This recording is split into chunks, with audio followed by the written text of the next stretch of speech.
Hey guys, what's going on here? This is Marvin Burwell, and we are back with the official lesson 2 of how to use Photoshop. For those of you who watched lesson 1, I thank you guys for supporting the stream and supporting the videos. Make sure, if you haven't done so yet, you click the subscribe button if you like the channel, and click the like button for this video if you enjoy the information you have received. Now, this is lesson 2. We're getting into what these items are in the workspace, just so you can become familiar with what you see going on around you. Okay, so let's jump right into it. You guys saw lesson 1 where we ended off with creating this 8.5 by 11 canvas that we're working on, and you can create it different shapes, sizes, and you can set the resolution, but this is where we left off at.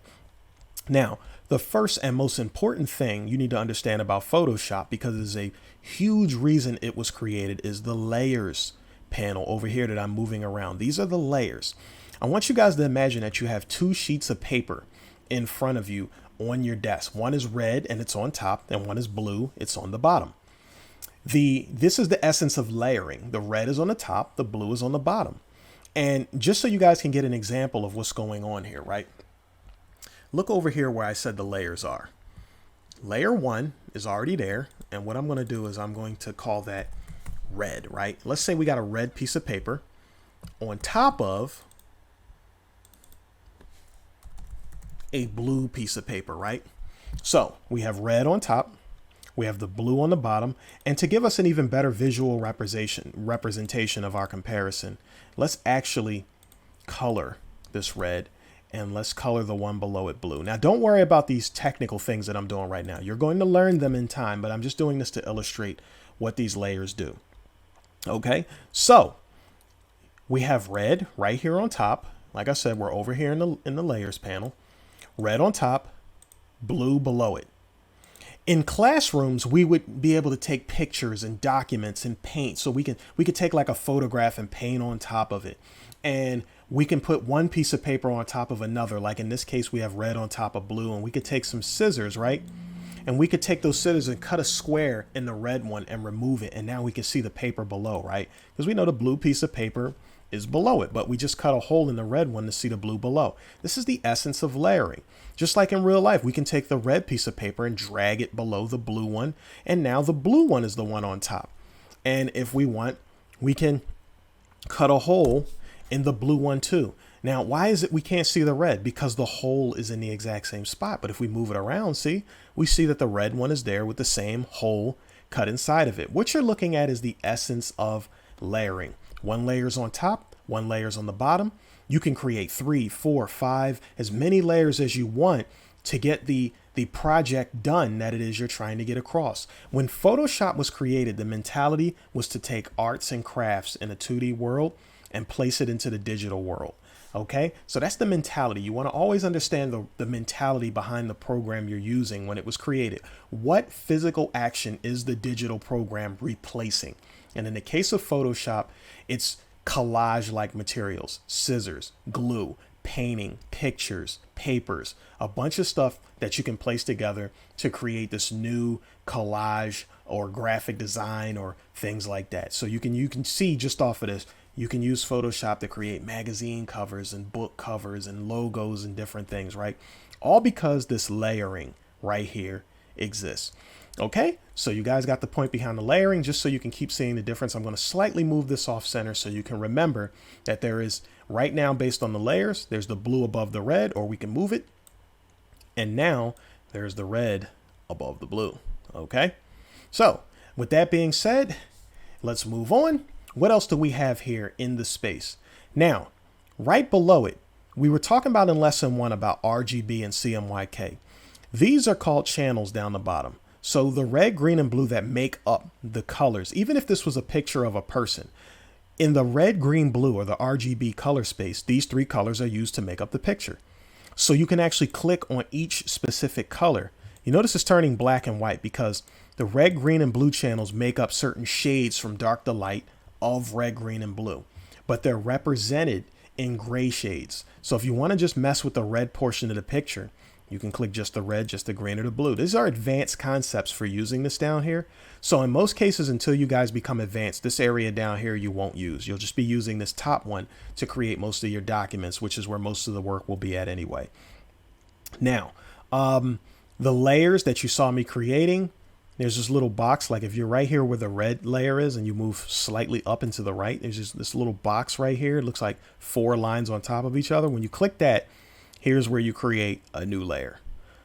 Okay, and we're just going to keep it simple. We're going to stop there. There's a lot of options in Photoshop, but we're sticking to the ones you're going to use most commonly, and then you'll build your knowledge with the other stuff as the situations present themselves. So for now, this is where your layers are, where you create new layers and you work with your layers, place one on top, one on the bottom, and there's other things you're going to learn later that you can do over here in this corner. But for now, that's where your layers are.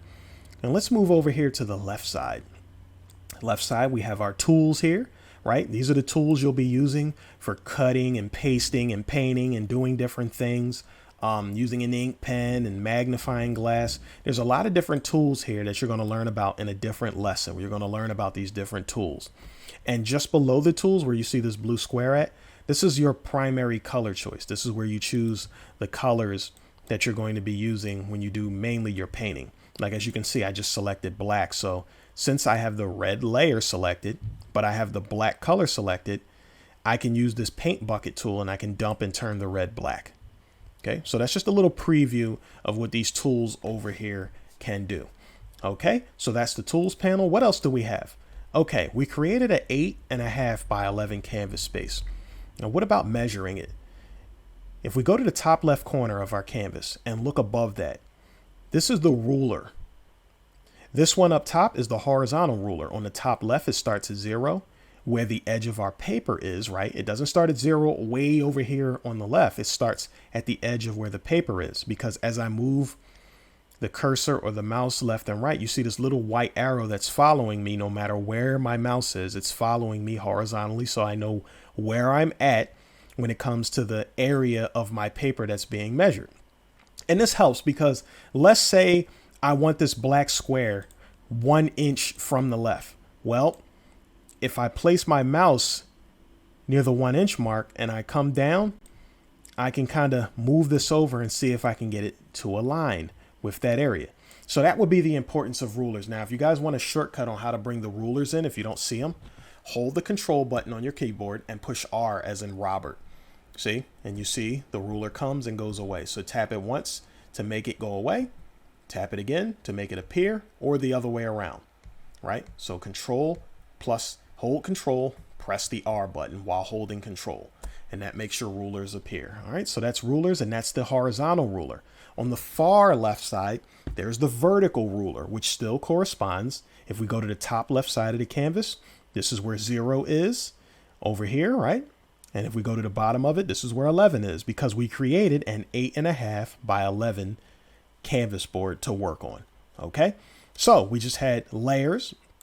We talked about the tools, and then we talked about the rulers. Now, what's just above the tools here? So here's the tools. If we go just above it right here. Now, we didn't name this document, so it says untitled. The zoom is at 25%. It shows what layer we have selected and what color, space, and bit rate. You should know that if you've looked at lesson 1, that layer is red, right? Because we originally colored it red. And then we have 8 bits. That's the bit rate. Okay. Now, the reason I'm showing this area is because we can click inside this area and we can drag down to tear it away from the top. And now we have this like floating canvas area. We can stretch it. And how am I doing that? You see, I have an arrow, and if I move to the edge of it, to any of these edges, right, it gives me an arrow that allows me to stretch it different ways. I can stretch it in and out. You stretch too much, you'll be kind of cutting off your view from what it is you're seeing. So just know that that's what you can do when you tear it away. You can move it around like this if you want to. Now, you can also click, drag it back up into that space. See how it goes dark when you're clicking and holding? Let it go, and now it's locked back up top again. And if you have multiple documents open, you can actually click this and slide it along the bar and move it in a certain order if you want to. Okay, so that's where you would tear away your canvas from the upper area if you want to. Now, what about this 25% you see? Okay, let's give you guys a shortcut for that. The 25% is how far into the photo you are actually zoomed in. If you hold Control and push the plus button, I'm zooming in. If you hit the minus button while holding Control, I'm zooming out. Now, as you zoom in and out, that percentage in that tab goes up when you zoom in. See, 50%, 66.7%, 100. So 100 means this is how big the document would be in real life if it were to be printed, which obviously you would only want to print it if the resolution is high enough to bring it to that size. But I'm going to hold Control and hit minus and get it back to normal size again. And see, it's back to 25%. Okay, smaller documents, things that you may be using on the internet that aren't supposed to be too large on your screen, you'll want to make sure that when this pops up on the screen, if you can see the whole thing, maybe that says 100. Okay, because that means that's the maximum size it'll be when it's pulled up on the internet. But okay, so that's how you complete that part. Now let's go to save files. Let's go to the save files. We're going to go all the way to the top left where it says file. We're going to click there. We're going to come down a little bit. See where it says save as. Okay, we're going to click that. Now this is where you're saving your document at. It doesn't have a title, but if I were to title it, let's say red. Okay. If I save it as, if I title it red and the bar below says Photoshop, then it will say red.psd as the file extension, which means it's a Photoshop file. Now, Photoshop files usually in your computer don't appear as the picture you created. It usually appears as a Photoshop symbol with the name you gave it below it. Let's show you an example. See this?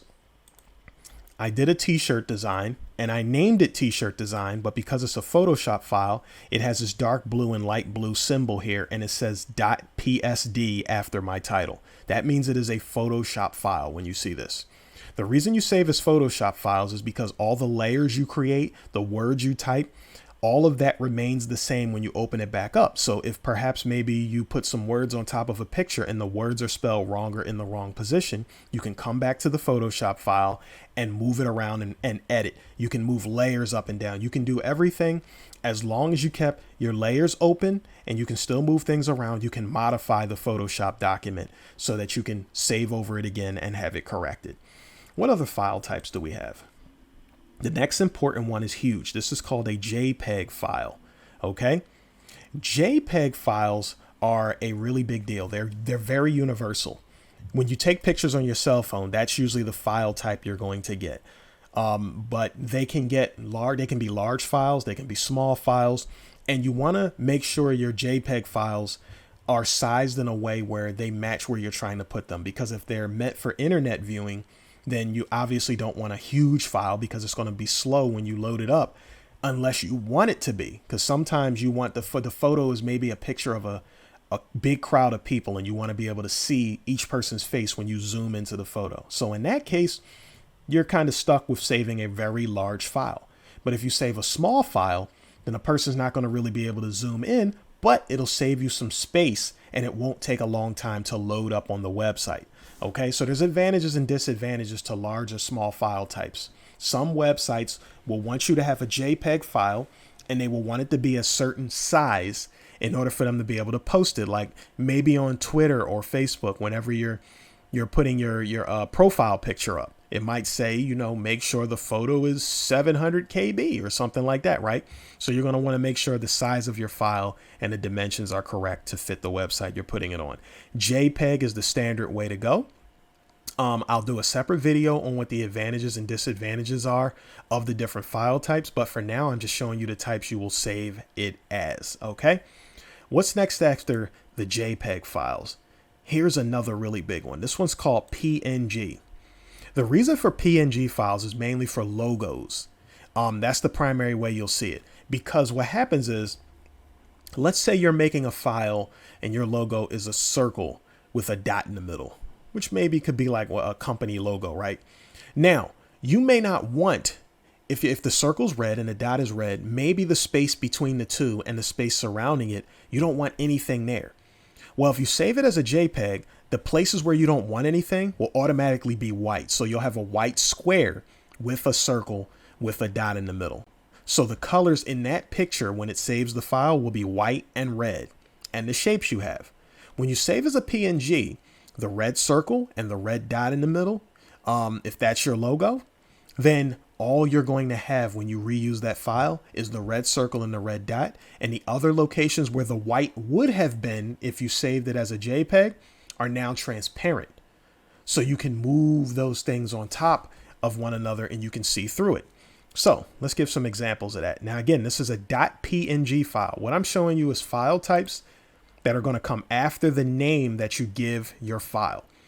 So if I go back up here to Photoshop, remember, if I were to name this file the red file, it'll be red.psd, and it will give us this Photoshop symbol.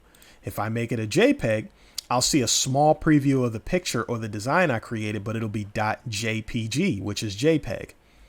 Or if I do PNG, it'll be .png, which lets me know there's perhaps some transparency to that file so that I can use it. Okay, now let's see if it's here. There's another type of file I want you guys to see. Here we go. The Photoshop PDF. PDFs are very popular. Usually very important typed documents with words on them are PDFs. Applications, files, books. If you watched the technical video, or even maybe parts of the lesson 1, if you've kept up with these Photoshop videos so far, it's not a lot if you've made it this far, then you should know by now that if you're printing a photo, just a picture, you took a picture of someone with a camera, you're going to probably want to do that in RGB. Okay? Because RGB has the largest amount of colors that are going to be expressed when it is being printed. And you want to make sure that you're not limiting the colors by switching it to CMYK, because skin tone has a lot of colors in it. So does hair and real life objects. But if you're doing like a magazine with graphic design, maybe it's someone's portrait with a perfume bottle and some words below it. Now you're getting into the areas where you're going to want to do a PDF or you're going to want to do a JPEG in CMYK, because the particular colors when it comes to graphic design is serious. Like for those of you who are familiar with logos from big companies, those colors of their logo are very particular, and computers work best with printers when you use CMYK when you're doing graphic design versus someone's picture. You just want to make sure that using RGB, that their skin tones and stuff are correct the way they should be. Okay.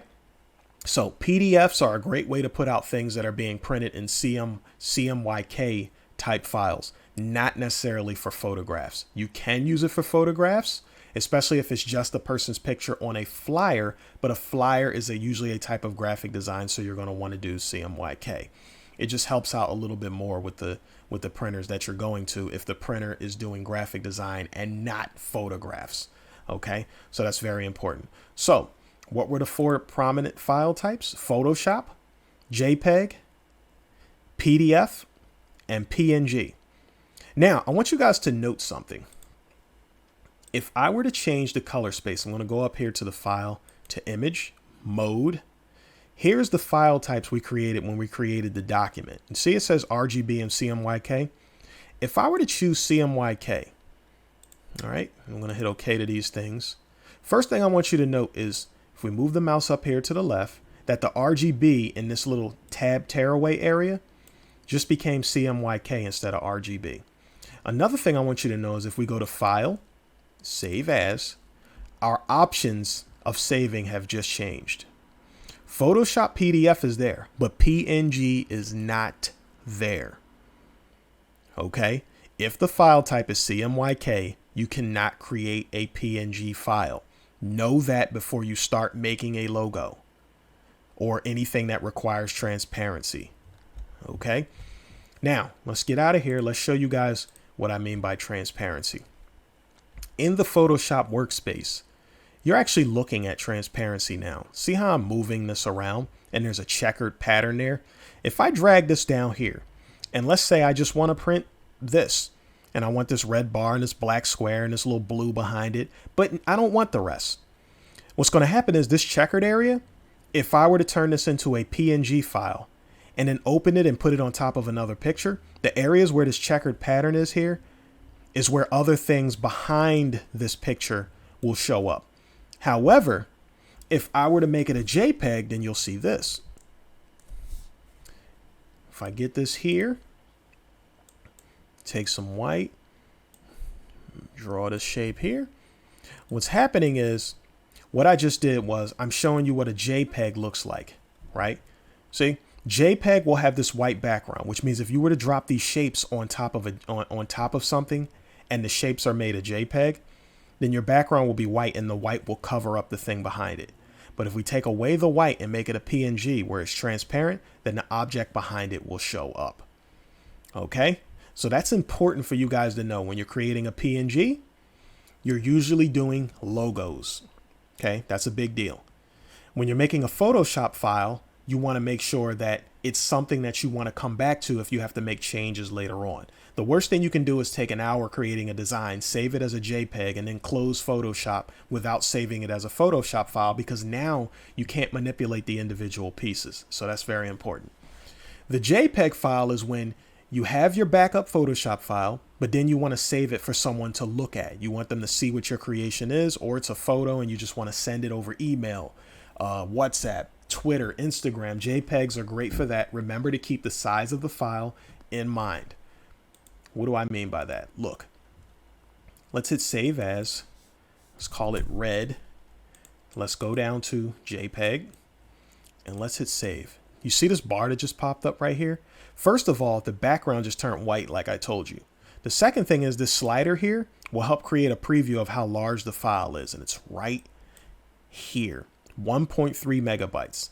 If we drag this quality slider down, and it's up to you to choose which one, you start to notice that the number drops. See, now it's 1.1 megabyte. And if we go way down, it'll probably be kilobytes, right? It looks like this is the best it'll get. There's not a lot going on here. So at the very minimum, this file can only be 1.1 megabytes. Okay, I'm going to hit cancel because I don't want to keep this file.